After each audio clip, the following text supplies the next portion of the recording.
Une victoire pour le gouvernement ivoirien, celle de la première partie de la bataille, comme le dit le chef du gouvernement, briser le mur des méfiances et s'asseoir avec franchise à la table des négociations avec le Front populaire ivoirien. Le premier sujet de satisfaction pour chacun de nous réside dans le fait que nous ayons pu nous mettre à la même table et discuter dans la sérénité et le respect mutuel comme des sœurs et frères que nous sommes.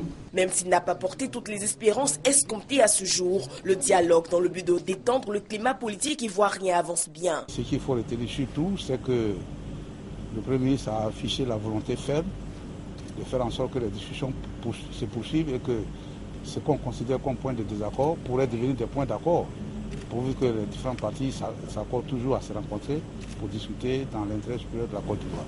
À ce jour, de belles avancées, oui, mais aussi des points de divergence. Le FPI plaide pour l'amnistie qui, selon lui, doit être le point de départ des actions d'apaisement et un impératif à la réconciliation.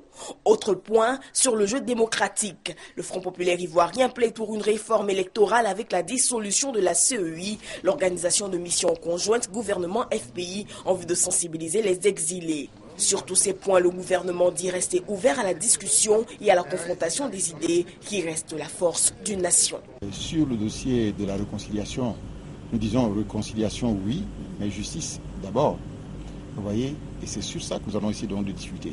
Si nous n'arrivons pas à faire en sorte que nous accordions avant les élections qui viennent, nous allons poursuivre cette discussion pour qu'il y ait une normalisation de la situation politique en Côte d'Ivoire et faire en sorte, pourquoi pas, que les élections à venir, pourquoi pas les élections générales 2015, on ait réglé tous ces problèmes.